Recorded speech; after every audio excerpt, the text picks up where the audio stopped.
ജബ്ബാർ സൂറത്തുൽ അഹ്സാബിനെ എത്രത്തോളം വികൃതമാക്കാമോ അതിനൊക്കെ കൂലങ്കഷമായി ചിന്തിച്ച് പണിയെടുത്ത് തൻ്റെ ശിഷ്യന്മാരെയും ആരാധകരെയൊക്കെ നന്നായി സന്തോഷിപ്പിക്കുന്നുണ്ട്. സൂറത്തുൽ അഹ്സാബിന്റെ 4-ാമത്തെ വചനം അദ്ദേഹം വിശദീകരിച്ചതുമായി ബന്ധപ്പെട്ട് ഒരു ചർച്ചയാണ് ഉദ്ദേശിക്കുന്നത്. ഈ വീഡിയോ അല്പം ലെങ്തി ആയി പോകും, കാരണം ഇതുമായി ബന്ധപ്പെട്ട് വിശ്വാസികൾക്ക് കുറച്ച് ഇൻഫർമേഷൻ പകർന്നു തരേണ്ടതുണ്ട്. സൂറത്തുൽ അഹ്സാബിന്റെ 4-ാമത്തെ ആയത്തില് മാ ജഅലല്ലാഹു എന്ന് പറഞ്ഞാൽ അള്ളാഹു ആക്കി വെച്ചിട്ടില്ല ലി റജുലിൻ, ഒരു മനുഷ്യനും ഖൽബൈനി, 2 ഹൃദയത്തെ ആക്കി വെച്ചിട്ടില്ല എന്ന ആയത്ത് ഇദ്ദേഹം മാക്സിമം ദുരുപയോഗം ചെയ്തിട്ടുണ്ട്. അതിലേക്ക് കടക്കുന്നതിന് മുമ്പ് അതിന്റെ സന്ദർഭം എന്ന് പറയാം. സൂറത്തുൽ അഹ്സാബില് 4-ാമത്തെ ആയത്തിന് ശേഷം ലിഹാറുമായി ബന്ധപ്പെട്ട്, ലിഹാർ എന്ന് പറഞ്ഞാൽ അന്നത്തെ മക്കയിൽ നിലനിന്നിരുന്ന സമ്പ്രദായമായിരുന്നു. ഞാൻ നിന്നെ ലിഹാർ ചെയ്തിരിക്കുന്നു എന്ന് പറഞ്ഞാൽ പിന്നെ ഉമ്മയായിട്ട് ആ ഭാര്യ ആ ഭർത്താവിനെ കണക്കാക്കണം.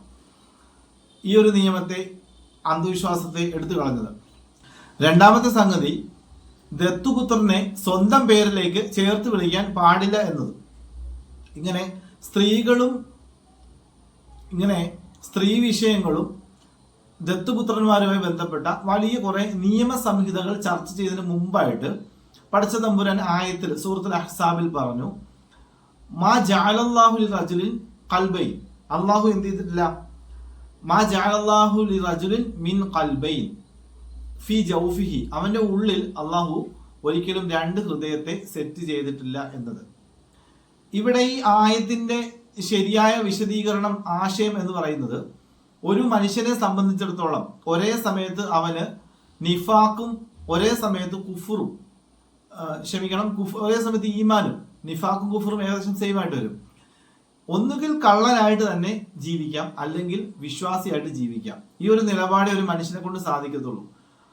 വിശ്വാസിയായിട്ട് ജീവിക്കുന്ന അയാൾക്ക് കള്ളനാവാൻ പറ്റില്ല. അയാളുടെ ഉള്ളിൽ കുത്തലുണ്ടാവും.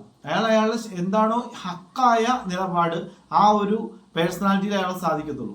അതേപോലെ തന്നെ കള്ളത്തരം കൊണ്ടു നടക്കുന്ന ഒരാള് വിശ്വാസിയായി ചമഞ്ഞാലും ഒരുപാട് കാലം നിലനിൽക്കില്ല. അയാളുടെ ഉള്ളിൽ അയാൾ ഒളിപ്പിച്ചു വെച്ച ആ ഒരു ഡ്യുവൽ പേഴ്സണാലിറ്റി എന്നുള്ളത് അത് ചാടി വരും. അപ്പോൾ അതുകൊണ്ട് തന്നെ 2 ഹൃദയം ഒരാൾക്കില്ല. ഇതാണ് പ്രസ്തുത ആയത്തിന്റെ സന്ദർഭവുമായി ബന്ധപ്പെട്ട ആശയം. എന്നാൽ ജബ്ബാർ ഇവിടെ ഈ ആശയത്തെ തഫ്സീറിൽ നിന്നും സൂചിപ്പിച്ചതിന് ശേഷം അദ്ദേഹത്തിന്റെ വ്യാഖ്യാന ഫാക്ടറി തുറക്കുന്നുണ്ട്. സയൻസുമായി കണക്ട് ചെയ്ത് അള്ളാഹു സുബ്ഹാനഹു വ തആല വിടുവായത്വം പറഞ്ഞെന്നും മുഹമ്മദ് അത് സല്ലല്ലാഹു അലൈഹി വസല്ലം ഏറ്റു പറഞ്ഞു എന്നും അദ്ദേഹം പറയുന്നുണ്ട്. നമുക്ക് ജസ്റ്റ് ഒന്ന് കേൾക്കാം, അതിനുശേഷം അതിന്റെ ശരിയായ ഒരു മീനിങ് കൂടെ കേൾക്കാം. ഏതാണ്ട് കാര്യം പിടികിട്ടിയല്ലോ. 2 ഹൃദയം ഞാൻ ആർക്കും ഉണ്ടാക്കി കൊടുത്തിട്ടില്ല എന്ന് വിടുവായത്വം പറഞ്ഞതിൻ്റെ കാര്യമാണിത്. അപ്പോൾ എല്ലാവർക്കും ചിന്തിക്കാനും ഓർമ്മിക്കാനും ഒക്കെ അള്ളാഹു ഉണ്ടാക്കി കൊടുത്തത് നെഞ്ചിൻ്റെ ഉള്ളിൽ ഒരു ഹൃദയം മാത്രമാണ് എന്നർത്ഥം. ഇത് അള്ളാഹു വിടുവായത്തമായിട്ട് നമ്മളോട് പറയുകയാണ്. എന്തുകൊണ്ടാണ് ഇത് അള്ളാഹു പറയുന്നത് വിടുവായത്തം എന്ന് നമ്മൾ പറയുന്നത്? നമ്മൾ ഇന്ന് കുറച്ചൊക്കെ സയൻസ് പഠിച്ചിട്ടുണ്ട്. മനുഷ്യൻ്റെ അനാട്ടമിയും മനുഷ്യൻ്റെ ശരീരത്തിൽ നടക്കുന്ന ഫിസിയോളജിയൊക്കെ നമുക്കിന്ന് അറിയാം. 8-ാം ക്ലാസ്സിൽ പഠിക്കുന്ന ഒരു കുട്ടിക്ക് പോലും ഇന്നറിയാം മനുഷ്യൻ ചിന്തിക്കുന്നതും ഓർമ്മിക്കുന്നതും ഒന്നും നെഞ്ചിൻ്റെ ഉള്ളിലുള്ള ഹൃദയം കൊണ്ടല്ല എന്നും തലച്ചോറ് കൊണ്ടാണ് എന്നും. 2 ഹൃദയങ്ങളും 2 തലച്ചോറുകളും ഒക്കെയുള്ള മനുഷ്യർ നമ്മുടെ നാട്ടിൽ ജീവിച്ചിരിപ്പുണ്ട്. അരക്ക് താഴെ ഒരു മനുഷ്യനും അതിനോട്ട് മേലോട്ട് 2 മനുഷ്യന്മാർക്കുള്ള അവയവങ്ങളുമായിട്ട് സയാമീസ് ഇരട്ടകൾ ഒക്കെ നമ്മുടെ നാട്ടിൽ ജീവിച്ചിരിപ്പുണ്ട്. ഹൃദയം തന്നെ 2ആയിട്ടുള്ളവരുണ്ട്. അവിടുന്ന് അങ്ങോട്ട് തല മാത്രം 2ആയിട്ടും ബാക്കിയുള്ളതൊക്കെ 1ആയിട്ടുള്ളവരൊക്കെ ജനിക്കുന്നുണ്ട്. അങ്ങനെ പലതരത്തിൽ മനുഷ്യർ ഇവിടെ ജനിച്ചിട്ടുണ്ട്. ഇപ്പോഴും ജീവിച്ചിരിക്കുന്ന ധാരാളം പേര് അങ്ങനെയുള്ളവരൊക്കെ ഉണ്ട്. ഇതൊന്നും മുഹമ്മദിന് അറിയില്ലായിരുന്നു എന്നതുകൊണ്ട് അള്ളാഹുവിനും അറിയാതെ പോയതാണ്. അതല്ലെങ്കിൽ ഈ സൃഷ്ടികർത്താവായിട്ട് അള്ളാഹു മാത്രമല്ല, അള്ളാഹു തന്നെ ഖുർആനിൽ ഒരിക്കൽ പറഞ്ഞതുപോലെ അഹ്സനുൽ ഖാലിഖീൻ എന്ന് പറഞ്ഞതുപോലെ വാദത്തിന് ഈ നമ്മുടെ ടോപ്പിക്കിന് ശേഷം മറുപടി പറയും. സൃഷ്ടികർത്താവായി അള്ളാഹു അല്ലാതെ മറ്റാരും ഒരുപാട് ആളുകളുണ്ട് എന്ന് പറയുന്നത്. തൽക്കാലം ഈ ഒരു വിഷയം പൂർത്തിയാവട്ടെ. കാരണക്കാർ വേറെ സൃഷ്ടാക്കളായിരിക്കണം. അങ്ങനെയാണെങ്കിൽ അള്ളാഹിൻ്റെ തൗഹീദ് അവിടെ പൊളിയുകയും ചെയ്യും. ഇവിടെ അങ്ങനെ 2 ഹൃദയങ്ങളുണ്ട് എന്നും പറഞ്ഞിട്ട് ആളുകൾ തെറ്റായ ഒരു കാര്യം പ്രചരിപ്പിക്കുന്നുണ്ടെങ്കിൽ, യഥാർത്ഥത്തിൽ ഒരു ദൈവം അതിൽ ഇടപെടുകയാണെങ്കിൽ ആ ദൈവം മനുഷ്യരോട് എന്താ പറഞ്ഞു കൊടുക്കേണ്ടത്? നിങ്ങൾ 2 കൂട്ടരും ചിന്തിക്കുന്നത് തെറ്റാണ് മക്കളെ. നിങ്ങളുടെ നെഞ്ചിൻ്റെ ഉള്ളിലുള്ള ഹൃദയം കൊണ്ടൊന്നുമല്ല നിങ്ങൾ ചിന്തിക്കുകയും ഓർമ്മിക്കുകയും ചെയ്യുന്നത്, നിങ്ങളുടെ മനസ്സും ചിന്തയും അതിൻ്റെ കേന്ദ്രവും ഒക്കെ ഞാൻ നിങ്ങൾക്ക് തലേൻ്റെ ഉള്ളിൽ തലച്ചോറ് എന്ന് പറഞ്ഞൊരു അവയവം ഉണ്ടാക്കി തന്നിട്ടുണ്ട്. അതുകൊണ്ടാണ് നിങ്ങൾ ചിന്തിക്കുന്നത്. ഇനിയെങ്കിലും മനസ്സിലാക്കുക, ഇനിയും നിങ്ങൾ ഈ മണ്ടത്തരം പറഞ്ഞ് നടക്കാതിരിക്കുക എന്ന് ഒരായത്തിറക്കുകയായിരുന്നു. യഥാർത്ഥ ദൈവമാണ് ഈ വിടുവായത്തം പറഞ്ഞിരുന്നതെങ്കിൽ അവിടെ ചെയ്യേണ്ടിയിരുന്നത്. പക്ഷേ മുഹമ്മദിന് അതൊന്നും അറിയില്ലായിരുന്നു എന്നതുകൊണ്ട് മുഹമ്മദിൻ്റെ അറിവ് ഇദ്ദേഹത്തെ സംബന്ധിച്ചിടത്തോളം ചിന്തിക്കുന്ന തലച്ചോറ് കൊണ്ടാണ്, ഹൃദയത്തിന് അതിൽ യാതൊരു പങ്കുമില്ല എന്ന് പറയുന്നത്. മുമ്പൊരു വീഡിയോയിൽ നമ്മൾ ലിയാഖത്തുമായി ബന്ധപ്പെട്ട് അതിന് വലിയ വിശദീകരണം നടത്തിയാണ്. ഒരു മനുഷ്യന് ചിന്തയ്ക്ക് ഹൃദയം സ്വാധീനിക്കുന്നുണ്ടോ, ആ ട്രാൻസ്മിറ്റേഴ്സ് എന്താണെന്നൊക്കെ. കാലിഫോർണിയ യൂണിവേഴ്സിറ്റിയുമായി ബന്ധപ്പെട്ട പഠനം, the miracles of brain, little brain എന്നൊക്കെയാണ് ഹൃദയത്തെ സയന്റിസ്റ്റുകൾ വിളിക്കുന്നത്. അതിന് വലിയ പഠനങ്ങൾ നടന്നിട്ടുണ്ട് ചിന്തയുമായി ബന്ധപ്പെട്ട്. അത് ഇദ്ദേഹത്തിന്റെ ഒരു അറിവില്ലായ്മയാണെന്ന് നമുക്ക് വെക്കാം. ഇനി മറ്റൊന്ന്, ഒരു മനുഷ്യന് രണ്ട് ഹൃദയമൊന്നും ഇല്ല എന്ന് അള്ളാഹ് അവിടെ തിരുത്തി കൊടുക്കുന്നു. അള്ളാഹുവിന്റെ വിടുവായിത്തം എന്നൊക്കെയാണ് ഇയാൾ പറയുന്നത്. എന്താണെങ്കിലും ആയത്തിന്റെ അവതരണ പശ്ചാത്തലവും സന്ദർഭവുമായി ബന്ധപ്പെട്ട് ഇദ്ദേഹത്തിന് തർക്കമൊന്നുമില്ല. ഇനി ഞാൻ സൂചിപ്പിക്കാൻ വേണ്ടി വരുന്ന ഇതാണ്, ഖുർആന്റെ വലിയൊരു അത്ഭുതം, ഭാഷാപരമായ ഒരു കൃത്യത ഇദ്ദേഹം ഇതിൽ വിമർശന വിധേയമാക്കി എടുത്തപ്പോൾ നമുക്ക് മനസ്സിലായി എന്നുള്ളതാണ്. മുമ്പത് മുഫസ്സിരീങ്ങൾ സൂചിപ്പിച്ചിട്ടുണ്ട്, അത് മലയാളത്തിൽ നമുക്ക് അവൈലബിൾ അല്ല. അതുകൊണ്ട് അതൊന്ന് സൂചിപ്പിക്കുകയാണ്. നോക്കൂ, നിങ്ങൾ ആയത്ത് സ്ക്രീനിൽ കാണുന്നുണ്ട്, നോക്കിയേ. മാ ജഅലല്ലാഹു ലിറജുലിൻ, ഇവിടെ ആയതിന്റെ അർത്ഥം മലയാളത്തിൽ കൊടുത്തിരിക്കുന്നത് ഒരാൾക്കും അള്ളാഹു ആക്കി വെച്ചിട്ടില്ല, ഉണ്ടാക്കി കൊടുത്തിട്ടില്ല എന്നുള്ളതാണ്. എന്നാൽ റജുൽ എന്ന വാക്ക്, റജുലുൻ എന്ന വാക്ക് പുരുഷനാണ് പറയുക. റിജാൽ എന്നാണെങ്കിൽ ആളുകൾ, കോമൺ ആയിട്ട് സ്ത്രീയും പുരുഷനും ഉൾപ്പെടും. കഴിഞ്ഞ വീഡിയോയുടെ ജബ്ബാറിന്റെ തന്നെ ഒരു വീഡിയോയുടെ കമന്റിന്റെ താഴെ ഒരാൾ ഇട്ടിരുന്നു, റജുൽ എന്നത് സ്ത്രീക്കും പുരുഷനും പറയുമെന്ന്. റജുൽ എന്നതിന് പറയില്ല, റിജാൽ എന്ന വാക്കാണ് ഹുദൈബിയ സന്ധിയുമായി ബന്ധപ്പെട്ടത്. റിജാൽ എന്നതിനാണ് സ്ത്രീക്കും പുരുഷനും കോമൺ ആയിട്ട് പറയുക. റജുലുൻ എന്നാണെങ്കിൽ അത് പുരുഷനെ തന്നെയാണ് മെൻഷൻ ചെയ്യുക. ഇവിടെ അള്ളാഹു പറഞ്ഞത് മാ ജഅലല്ലാഹു ലിറജുലിൻ എന്ന് വെച്ചാൽ എന്താണ്, ഒരു പുരുഷനെ അള്ളാഹു ആക്കി വെച്ചിട്ടില്ല. കൽബൈനി മിൻ കൽബൈനി, രണ്ട് ഹൃദയങ്ങളെ ആക്കി വെച്ചിട്ടില്ല. ഫി ജൗഫിഹി, അവന്റെ ഉള്ളിൽ. ഇതിന് നമ്മൾക്ക് ഖുർആനില് ഹൃദയവുമായി ബന്ധപ്പെട്ട ഒരു ചർച്ചയിലേക്ക് പോകണം. അള്ളാഹു തന്നെ പറയുന്നുണ്ട് സൂറത്തുൽ ഹജ്ജിന്റെ 46-ാമത്തെ ആയത്തിൽ പറയുന്നുണ്ട്, അൽ ഖുലൂബുല്ലത്തി ഫി സുദൂർ എന്ന്, സദറിലുള്ള ഹൃദയങ്ങൾ എത്രയെന്ന്. അപ്പൊ സദർ എന്താ? സദർ എന്ന വാക്കിനർത്ഥം എന്താ? അല്ലദീ യുവസ്ഫിസു ഫീ സുദൂരിന്നാസ് മിനൽ ജിന്നത്തി വന്നാസ്, സൂറത്ത് നാസിൽ പറയുന്നുണ്ടല്ലോ. പിശാചിനെ സംബന്ധിച്ചോളം അല്ലദീ യുവസ്ഫിസു ഫീ സുദൂരിന്നാസ്, മനുഷ്യന്റെ ഹൃദയത്തിൽ പിശാച് വസ്വാസ് ഉണ്ടാകും. അപ്പൊ അവിടെ സദർ എന്ന് ഉപയോഗിച്ചു, അതേപോലെ തന്നെ ഇവിടെ കൽബ് എന്ന് ഉപയോഗിച്ചു. ഇവിടെ പറഞ്ഞു ഒരു വൃത്തം വരച്ചു കഴിഞ്ഞാൽ ആ വൃത്തം, അത് ആ ചുറ്റമ്പലം, അതിന്റെ ബാഹ്യമായ എക്സ്റ്റേണൽ വശമാണ് സദർ. അതിന്റെ സെന്ററിലുള്ള ആ നടുക്കത്തെ പോർഷൻ, ആ റൗണ്ടാണ് കൽബ് എന്ന് പറയുന്നത്. ആ വെളിവശം, ഇതിനെയാണ് അല്ലദീ യുവസ്ഫിസു ഫീ സുദൂരിന്നാസ്, മനുഷ്യന്റെ ആ സദറിലാണ് പിശാച് വസ്വാസ് ഉണ്ടാക്കുന്നത്. എന്നാൽ അതിന്റെ ഉള്ളിലുള്ള കൽബിനെ സംബന്ധിച്ചിടത്തോളം ഇവരെയാണ് നസ്സല അലൈക്കൽ ഖുർആന ബി കൽബിക, താങ്കളുടെ കൽബിലേക്കാണ് അള്ളാഹു ഖുർആൻ ഇറക്കി തന്നു. അപ്പൊ ഖുർആനുമായി ബന്ധപ്പെട്ട ആ ഒരു പോയിന്റ് ഓഫ് വ്യൂ ഇരിക്കുന്നത് എവിടെയാണ്? അത് കൽബിലാണ്. ഇതാണ് അള്ളാഹു ആയത്തിന്റെ സൂറത്തുൽ ഹജ്ജിൽ പറഞ്ഞ അൽ ഖുലൂബുല്ലത്തി ഫി സുദൂർ, സദറുകളിലുള്ള, ഈ നെഞ്ചകത്തുള്ള കൽബ് എന്നത്. അപ്പൊ ഈ കൽബ് എന്ന് ഉപയോഗിച്ചത് ഇവിടെ സൂറത്തുൽ അഹ്സാബിൽ പറഞ്ഞു ഒരു പുരുഷനെ സംബന്ധിച്ചിടത്തോളം രണ്ട് കൽബില്ല എന്ന്. അതിനുശേഷം ആയത്ത് അവസാനിപ്പിക്കേണ്ട സുബ്ഹാനല്ലാഹ് ഇങ്ങനെയായിരുന്നു, മാ ജഅലല്ലാഹു ലിറജുലിൻ മിൻ ഖൽബൈനി ഫീ സദ്രിഹി, അങ്ങനെയല്ലേ? കാരണം സദറിലാണ് കൽബ് എന്നല്ലേ പറഞ്ഞു വെച്ചത്. പക്ഷെ എവിടെ റസൂലുള്ളാഹി സ്വല്ലല്ലാഹു അലൈഹി വസല്ലം കൈകൊണ്ട് എഴുതി എന്ന് പറയുന്ന മഹാന്മാരോട് പറയാനുള്ളത് ഫീ സദ്രിഹി എന്നതിന് പകരം ഫീ ജൗഫിഹി എന്നാണ് പറഞ്ഞത്. എന്തായാലും വല്ല മാറ്റമുണ്ട്? പറയുന്നത് മനസ്സിലാവുന്നില്ലെങ്കിൽ വീഡിയോ ഒന്നുകൂടി ഒന്ന് റിപ്പീറ്റ് ചെയ്ത് കേട്ടാൽ മതി.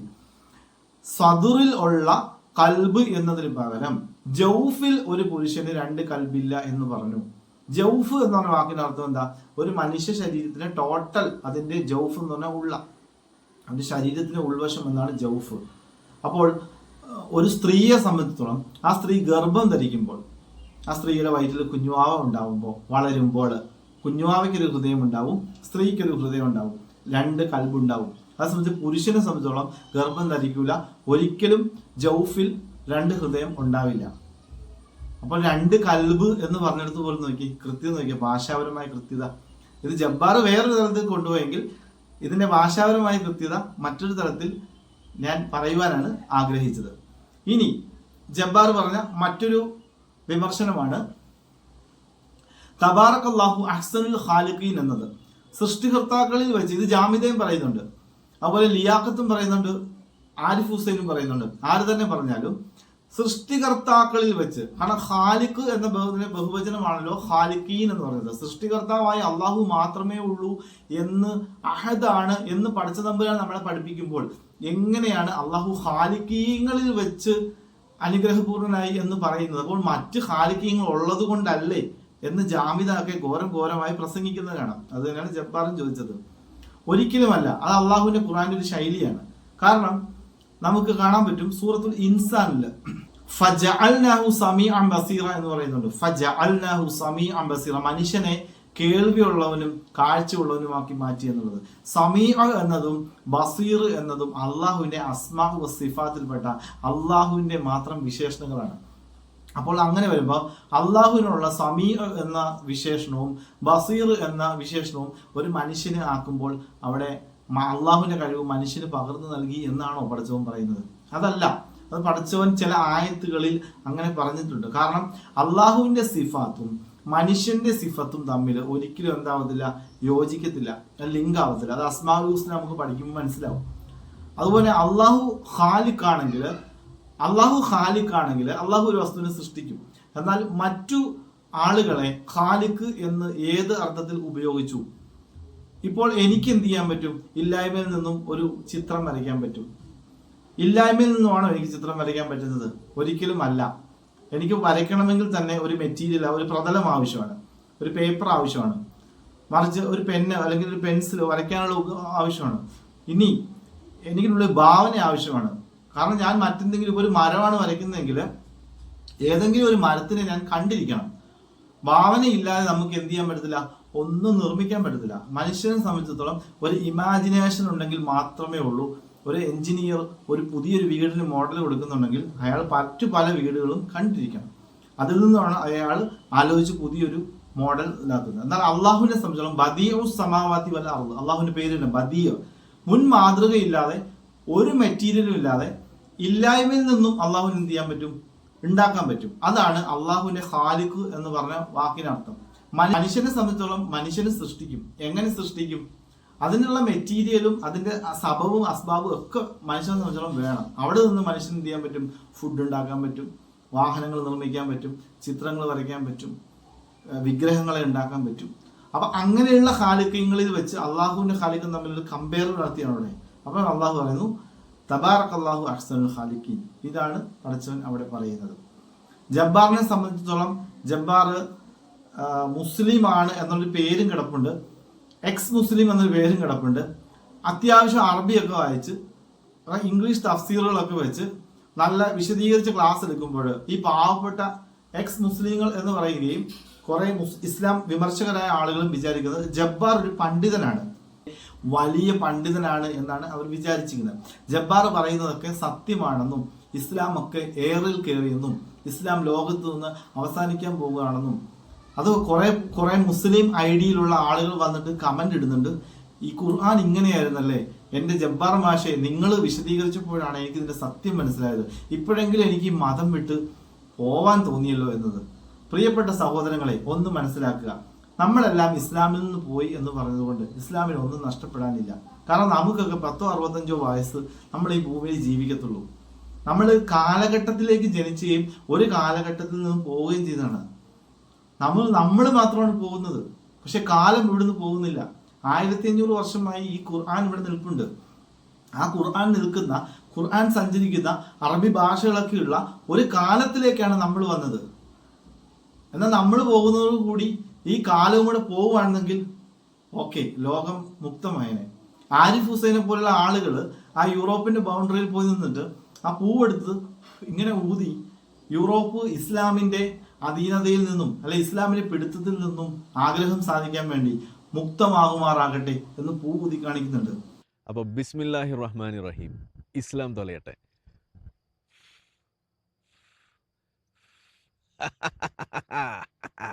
അത് ആരിഫിനെയൊക്കെ സംബന്ധിച്ചിടത്തോളം ഒരു വ്യാമോഹം മാത്രമാണ്. ഒരിക്കലും നമുക്ക് ഈ നൂറിനെ ഊതി അണയ്ക്കാൻ സാധിക്കുകയില്ല. കാരണം ഇത് പടച്ച തമ്പുരാന്റെ പ്രകാശമാണ്. നമ്മൾ അതിലേക്ക് കയറി നിന്ന് കഴിഞ്ഞാൽ അത് നമുക്ക് തന്നെയാണ് മെച്ചം. നമ്മൾ അതിൽ നിന്നും മാറിയാലോ അത് അതിൻ്റെ എല്ലാവിധ അഴക് വിടർത്തിക്കൊണ്ട് അത് മുമ്പോട്ട് പോവുക തന്നെ ചെയ്യും. നമ്മൾ തന്നെയാണ് നഷ്ടക്കാർ. ഇത്രയും ജബ്ബാറിന്റെ പ്രിയ ശിഷ്യന്മാരോട് ഒന്ന് ഉണർത്തുകയാണ്.